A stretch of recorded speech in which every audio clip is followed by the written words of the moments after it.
Assalamualaikum warahmatullahi wabarakatuh. Sampurasun Baraya Domba. Bertemu lagi dengan saya di channel Baraya Domba. Pada video kali ini, saya akan berbagi cara ataupun berbagi tips bagaimana cara mengatasi atau memberikan satu pertolongan pada domba yang melahirkan.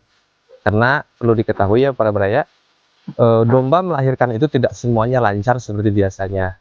Ada juga domba yang bermasalah, entah itu sungsang ataupun indukannya yang mengalami kehabisan tenaga.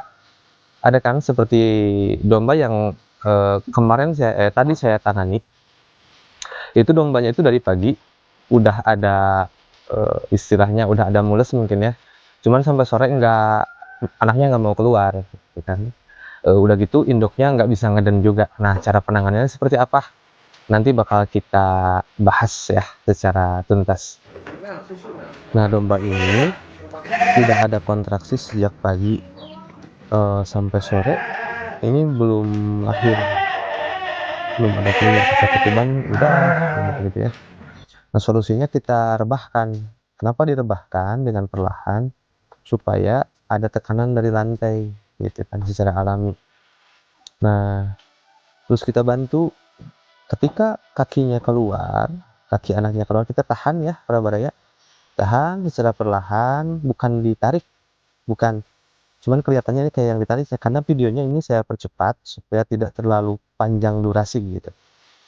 Nah, kita tahan ketika induknya ngeden. Kalau nggak ditahan, pas induknya narik nafas nanti masuk lagi.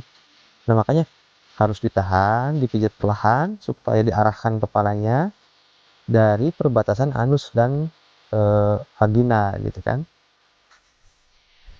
Nah, gitu. Seperti di video ini gitu kan. Tahan, urut perlahan gitu.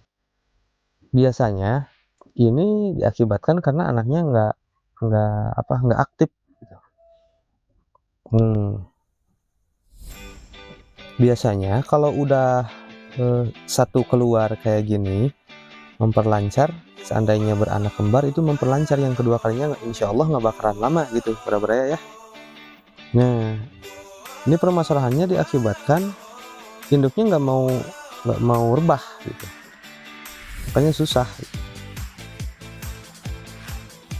Upayakan jangan sampai terjatuh, kasihan. Nah, setelah keluar anaknya, kita bantu bersihkan, dilap, dibuang lendir-lendirnya. Setelah dibuang lendir-lendirnya, jangan lupa diberikan betadin di pusar dengan tujuan supaya tidak mudah terjangkit virus ataupun bakteri, karena anak domba itu rentan terkena titanus gitu. Seperti apa? Seperti kejang-kejang tanpa alasan gitu kan, udah gitu mati. Nah, itu permasalahan dikarenakan adanya titanus, diakibatkan dari adanya virus ataupun bakteri yang masuk melalui pusar gitu para baraya ya. Jadi pemberian betadin itu amat sangat penting ya para baraya.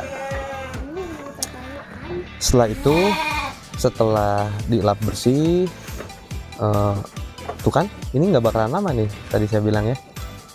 Nah, udah mulai kontraksi lagi induknya. Nah, perabaan pusar ini bertujuan untuk merangsang terjadinya kontraksi gitu, sehingga induknya mau ngeden kembali gitu para baraya.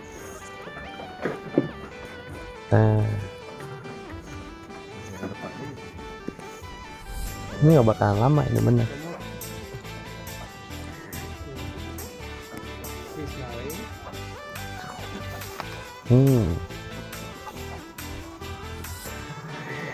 Nah, jangan lupa ditolong. Nah, karena induknya nggak mau rebah ya, diambil gitu, dibantu supaya tidak jatuh. Kembali dibersihkan.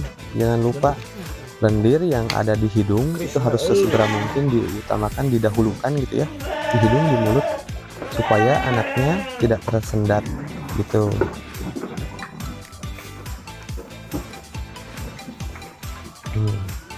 Dekatkan ke induknya supaya induknya mengenal gitu. Kalau misalkan nggak dekatkan, dikhawatirkan induk naluri induknya kurang tajam, nanti bisa galak gitu ke anaknya. Nah, makanya kita bantu bersihkan, dibareng induknya membersihkan, dibarengi dengan kita dibantu gitu ya.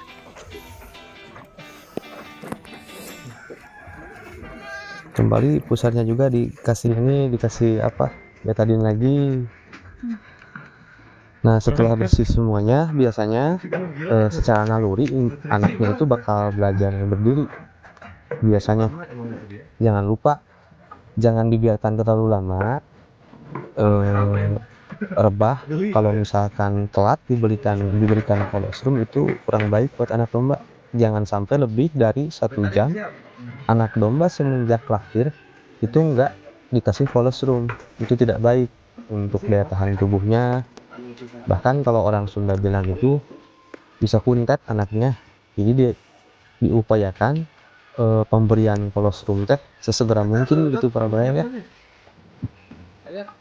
Seandainya anaknya kurang apa namanya, agak lemas, ya kita bantu lah. Kita bantu disusukan gitu.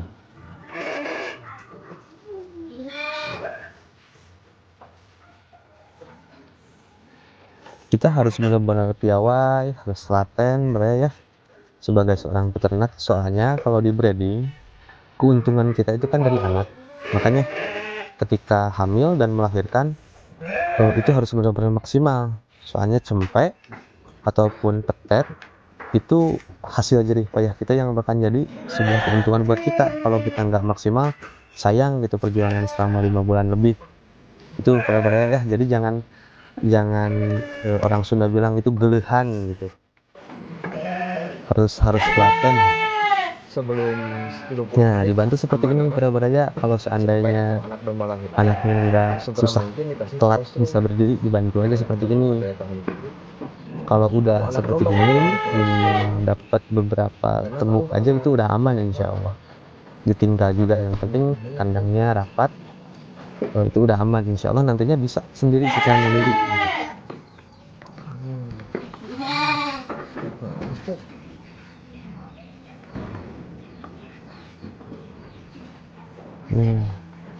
Belum bisa gitu.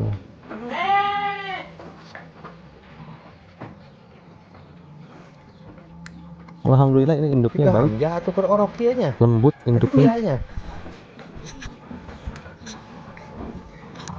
Kalau seandainya dibantu masih susah, kalau di kandang kami itu biasanya diperah, kolostrumnya diperah, terus dimasukkan dot, kita dot aja langsung ke anaknya. Nah, kalau di kandang kami seperti itu. Nanti kalau anak dombanya udah dapat kolostrum dari dot ya, secara naluri dia juga bakal mencari ke arah ambing susu induknya itu para beraya.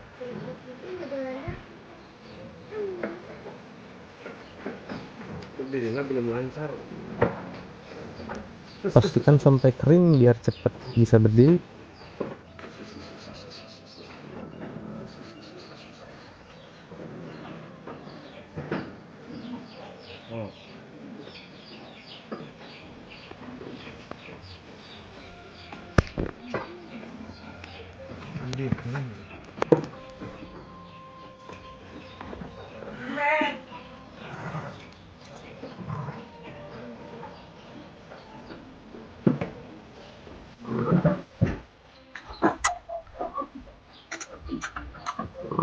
Nah, pemberian susu itu kayak gini nih.